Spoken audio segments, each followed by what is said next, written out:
Well, hello there, ladies and gentlemen. Good to see you again, and welcome back to Advance Your Wealth with Homer Smith. I'm Ryan Ruff, your moderator, and as always, I'll be joined by Homer in just a moment. But we want to set the scene on a great wealth management related discussion here for today's episode. Today, we're going to be diving into 5 different ways to ease the tax bite when selling your business. And to kind of set the scene for you all today, look, selling a business, it's a tall task, right? And you've worked so hard to build that business up, to allow it to really generate the level of profits and success that you've seen.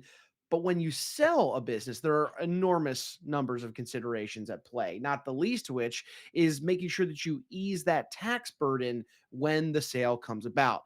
Now, fortunately, this is something that Homer and his team have been working through diligently and a lot of these sales of businesses of late, and we'll get into that in a moment. But today we're going to be looking at these 5 different ways that you can mitigate that tax bite when it comes to selling your business so that you and yours come out better for it on the backside of that sale. So with that being said, let's go ahead and welcome Homer aboard. Homer, good to see you today. How you doing? Hey Ryan, great to be here. Super excited for this topic. As you mentioned, we've been spending the last couple of years doing a lot of this work for our clients, and have gone down the rabbit hole on these plus many others that we won't even get to today on ways to help our families and business owners think through all this. So excited to discuss this. Yeah, yeah. Well, hey, let's start high level like we typically do on the show.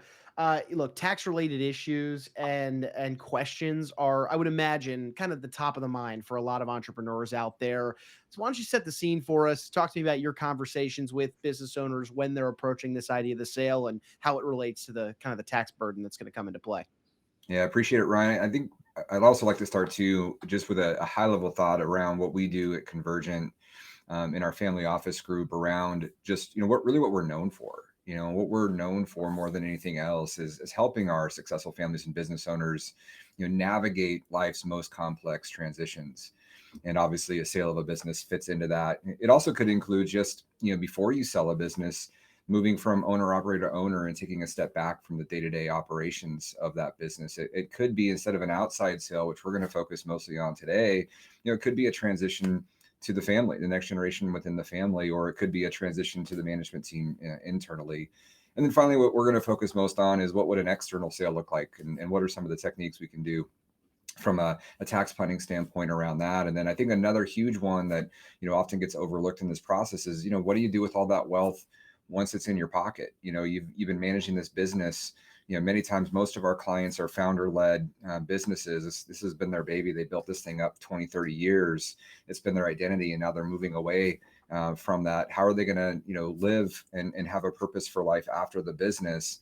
And then ultimately, how do they transition this wealth to their family and their heirs in a way that's going to be positive and impactful and not destructive? So there's so many things that go into this discussion, and we're obviously going to focus on one that I think is most top of mind, which is taxes. Mhm. But this is such a critical conversation, and obviously the taxes are typically at the heart of it. But yeah, so many ways this can go. So excited to really dive in. Yeah. All right. Well, let's get started. And I think the good place to start is kind of in a chronological order, if you will, as you go through the sale of business. So, talk to me, Homer, about some of the pre-sale strategies that exist out there. What's the first one that comes to mind? Yeah. So as I think about pre-sale strategies, I also want to bring up why this planning is so important to do as early on as possible. Before we dive into the first strategy, in some of the research that we have done, what we know is that for business owners that are actually ready to sell, say, hey, I'm ready. I'm raising my hand. I want to sell my business. Only about 20 to 25% of them are able to actually complete the sale of their business. And then of those 25% that complete the sale, in surveys that we've done, only about 12% of them say they were highly satisfied with the outcome. So if you put those two together, what that means is only about 3% of business owners who start the process to sell their business end up highly satisfied with the outcome. And one of the key reasons we believe that they don't end up highly satisfied is they didn't do the work far enough in advance of going to market to really understand all of the different outcomes that were going to happen related to taxes. How are they going to able to replace their lifestyle outside of the business? Maximizing the value of the business prior to the sale. Other things, again, we're not going to focus on quite as much today, but the tax planning component is a huge part of it. And so I think it's really important to start this process early. I think too often, either your wealth management team or your tax team is brought in once an LOI is already in hand and signed. And by that point, it really is too late to do much of this planning. So, I really want to emphasize the real importance of starting this process as early on, as soon as you're thinking about selling, about the idea of it, is to start this conversation with your team. So Mhm. sorry to jump into that first round, but I think that was a really important No, part to bring I up. agree. I agree. So one that I know you and I have touched on Homer in the past, and one that's worth diving into is kind of the Section 1202. Why don't we lead off with that in terms of a pre-sale strategy, and we'll roll through those five that we mentioned. Yeah, great. So what you're referring to, Section 1202, or what maybe you've heard of, something that's called qualified small business stock. So, again, which is why setting up your company in advance and having these conversations in advance is really important, because there's a tax code, this 1202 tax code, that for if you set your corporation, your company up as a C corporation, and you're in certain types of industries. So there's certain businesses that don't qualify for this, but if you're in the right type of a business and you set your business up as a C corporation, and with a few other rules, but the main other rule is that your corporation is in existence for at least 5 years. When you go to sell your company, the first $10 million of gain can be completely federal capital gains tax free. So that's a huge advantage. And then through other planning techniques, you're able to, I guess, add to that benefit by gifting shares in the business to your spouse, to your kids, and in other ways that you could turn that $10 million exemption into 30 million, 40 million, $50 million of a tax-free sale, at least in the corporate or the federal capital gains level. But again, you have to do this planning in advance. But if your business would qualify, it's extremely powerful planning and a huge tax savings on the sale. Sure thing. Well, Homer, another big one. I know we've talked trusts in past episodes, but another big one I know you and your team work with are charitable remainder trusts. Bring that back into the fold for those that maybe just didn't have a chance to check out our episode on trust. But how does that factor into the sale of a business, or at least the pre-sale? Yeah, so trust planning and charitable planning is a huge part of what we do with our business owners. And I think that the first point I want to emphasize is this strategy only makes sense if you are charitably inclined. And we try to make sure with our clients that we don't let the tax tail wag the dog. And while this does have significant tax benefits, you are doing a significant gift to a charitable trust that limits your access to those funds. And so, making sure you have charitable intent is really important. So with that, the benefit of this strategy, and again, how your business is structured matters a lot with the ability to utilize this strategy. But if your business is structured in the right way, you would be able to transfer shares of your business into a charitable trust prior to the sale. And first off, you would get some level of a tax deduction for transferring the value of your shares in. It's not significant because of the way these trusts are structured, but you would get a small tax deduction for putting them in. The bigger benefit, though, is that at the sale, when the business does transact, those shares that are held inside of that charitable remainder trust would not be subject to federal or state capital gains tax or income tax of any kind on those shares when the business is sold. However, you would be subject to tax as you take an income stream from that trust. So one feature of a charitable remainder trust is that there's an income component back to the family. And so, for example, if your business owner, if you were 60 years old when you complete the sale of your business and you ended up having 10 million go into your charitable remainder trust, you might elect to have 7% of that trust come back to you as income every year. So in that example of a $10 million trust, you'd have $700,000 of income coming back to you each year from the trust. And the way that you would be taxed on that is based on the taxes that were deferred inside the trust of the sale. So most of the time, it's going to be capital gains. So you'll be receiving, your income back on an annual basis and being subject to capital gains tax. But the huge benefit of that is that 10 million that went in was not subject to income tax on the sale. So using California as an example, where we have a lot of our clients, if you account for federal capital gains and state income tax, that 10 million would have been reduced to 7 million or less at the time of the sale. And so that would be $3 million or more or less dollars working for you, creating income. Where inside of the charitable remainder trust, you have all 10 million. And so that income stream is going to be a lot higher. But in that case, it really is a deferral, but it's a significant benefit to defer those taxes over the long run with that. And another big benefit of it is if you manage the money well inside of the trust, um, there would be a significant amount remaining that would go to your organizations that you care about, the charities you care about, at a certain period of time, whether it might be 10 years, 20 years, or at your death. So a lot of ways to work with those strategies to create some benefits, but the tax deferral on the sale is pretty significant. Yeah, absolutely. And you kind of already started a beautiful segue into where I was going to take this, and that is, are there any additional, not only just trusts that could be leveraged, but gifting strategies that could be helpful to, you would think, gifting strategy should be something that's allocated after the sale, after I have that, liquidity event, but actually it's something that should probably be navigated ahead of time. What does that look like, Homer? Yeah, 100%. And we can even tie it back to the charitable remainder trust as well, because there's two types of taxes to consider on a sale of a business. There's the income or capital gains tax, which most people focus on because that's the most immediate impact from a tax perspective. The other side is estate taxes. And as the value of your business grows, the larger of an impact it will have on estate taxes for you and or potentially for your family in the future.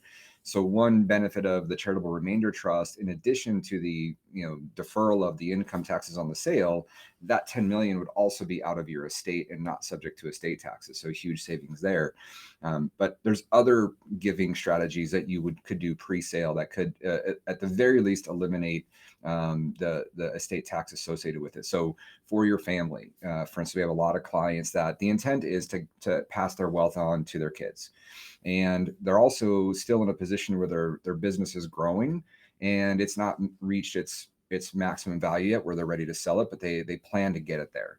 And there's advantages to gifting value in the business out of your estate into typically into some sort of irrevocable trust for your kids and future heirs, where you can get it out of your estate at a lower value today, and so all of that excess growth would occur outside of your estate.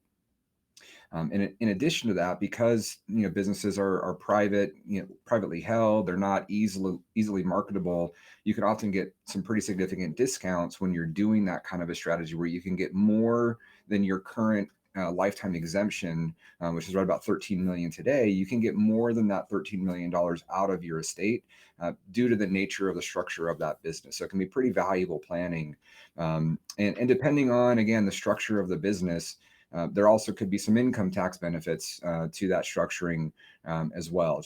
Again, it depends on a case by case basis, but at the very least, dramatically lowering future estate taxes by having the future growth of that business occur outside of the estate. All right, so we've got three pretty big pre-sale strategies in that Section 1202 small business stock you mentioned, charitable remainder trusts, and then of course some of those gifting strategies. Homer, let's shift gears now. Let's talk post-sale. What's one of the first big strategies and conversations you're having with business owners that they could be leveraging to kind of curb that tax bite when it comes to after the sale, after that big liquidity event? Yeah, the biggest strategy we've been having conversations with every client after the sale of their business has been around qualified opportunity zones, and these came into existence about 6-7 years ago with the last major tax code changes, where each state got to identify areas in their state that they wanted to have investment dollars come in to help revitalize.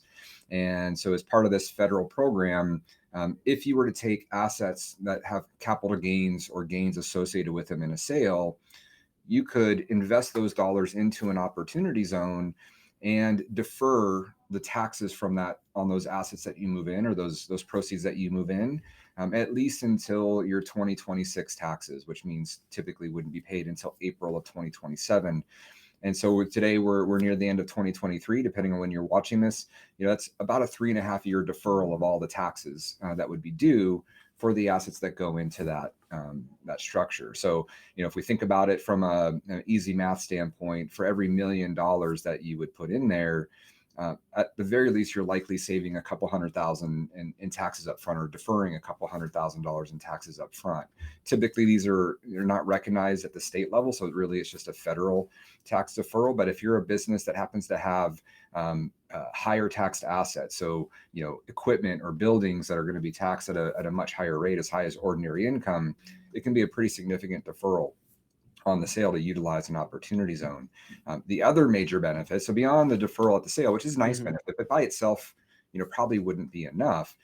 The other major benefit of this is that if you hold those assets inside of the opportunity zone for at least 10 years, any of the growth that occurs in those assets over that 10 years would be tax free when you ultimately sell those assets out of the opportunity zone. Oh, So, wow. again, that another simple math. If you put $1 million in and over 10 years it grows to $2 million, the $1 million of growth that occurred would be tax free. Um, and there's one additional final benefit that you get Yeah. depending on how you structure it and what you're investing in. But typically, people use real estate as the investment inside of the structure. And with real estate, one advantage of real estate in general is that you can take depreciation. And when you take depreciation, it helps make your income off real estate more tax efficient. And within the opportunity zones, you get that same benefit. You get to take the depreciation on the invested capital that you put in.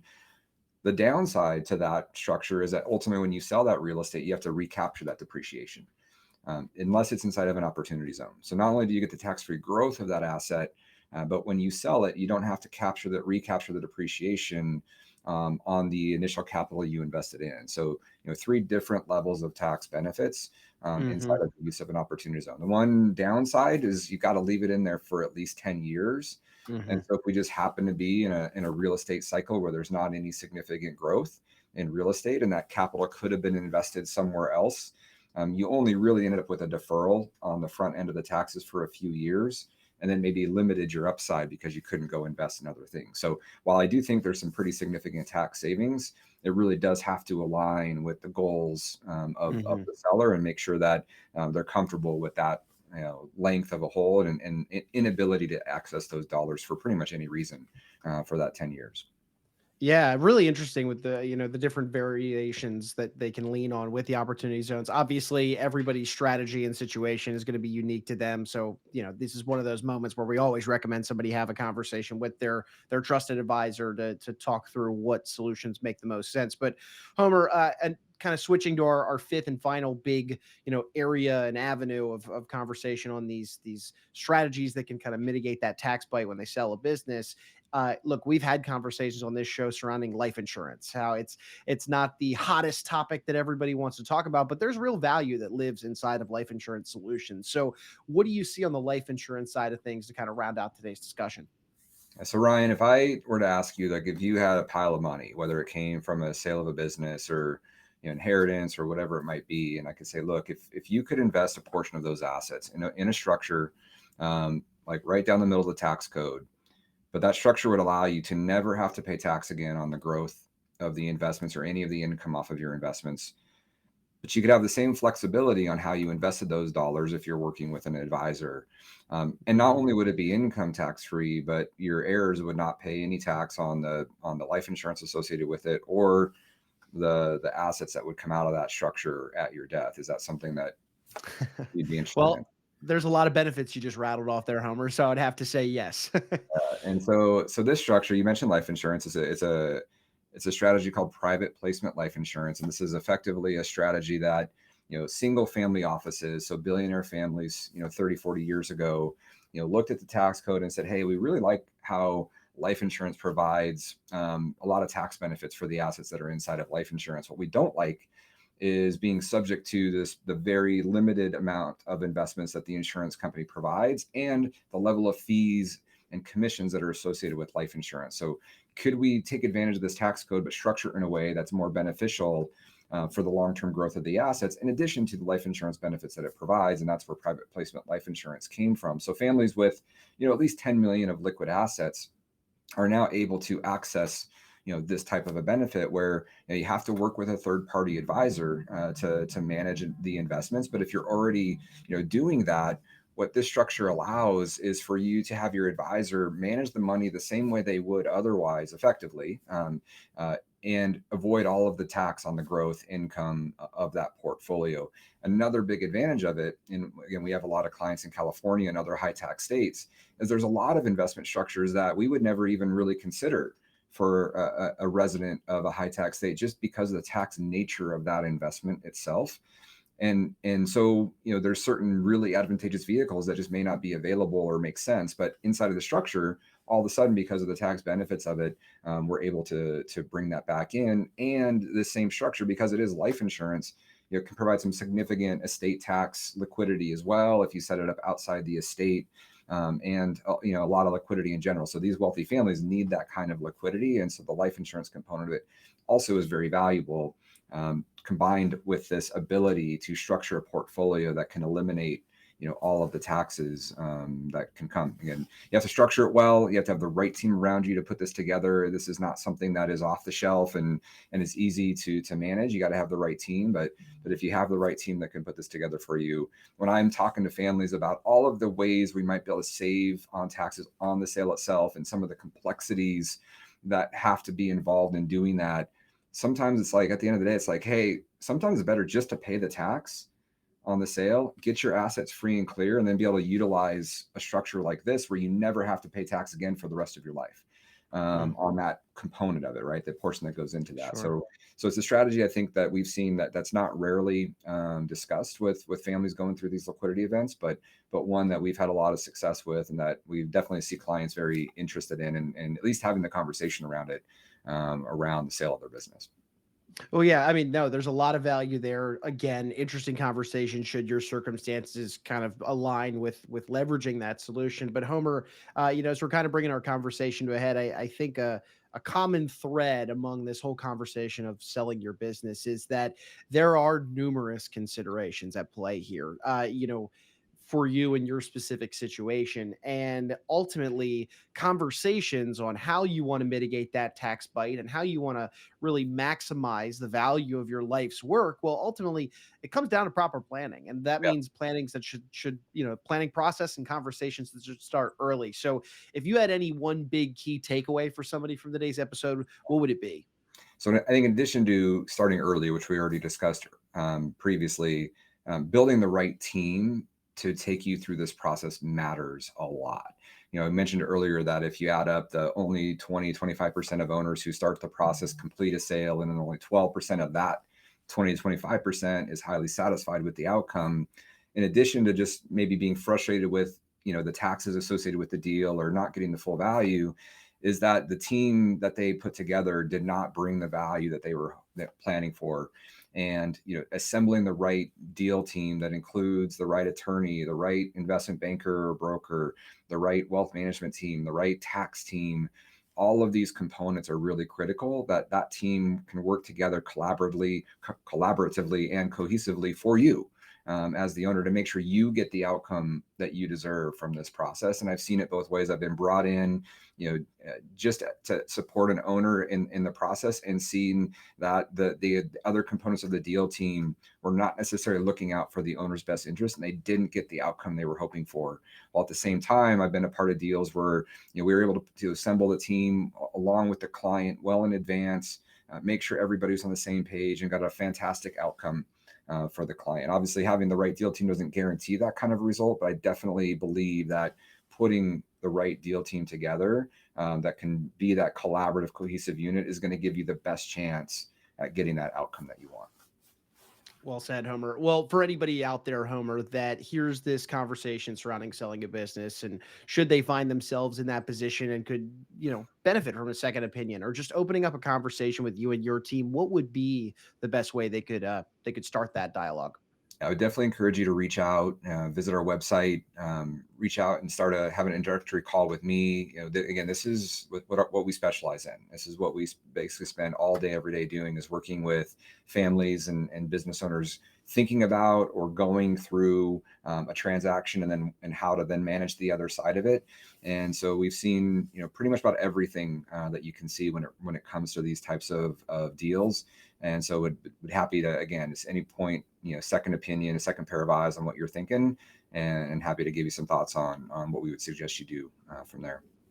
Fantastic. Well, Homer, look, I appreciate you carving some time out of your busy schedule to jump on board here and get into these tax solutions. But we'll let you get back to serving your clients and do what you do best. But thanks again, and I'll see you on the next one. Thanks a lot, Ryan. Good conversation.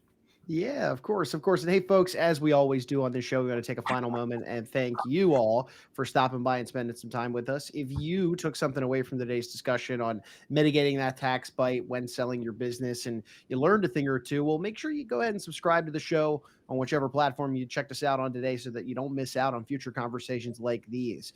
At the end of the day, Homer and I are breaking down some of the wealth management discussions and topics that he and his team of professionals, as well as he and his clients, are having on a regular basis. And we're just bringing them right here to you guys to unpack the same conversation in front of you. So for Homer, I'm Ryan. We're going to go ahead and say so long today, but we appreciate you stopping by and being with us on Advance Your Wealth.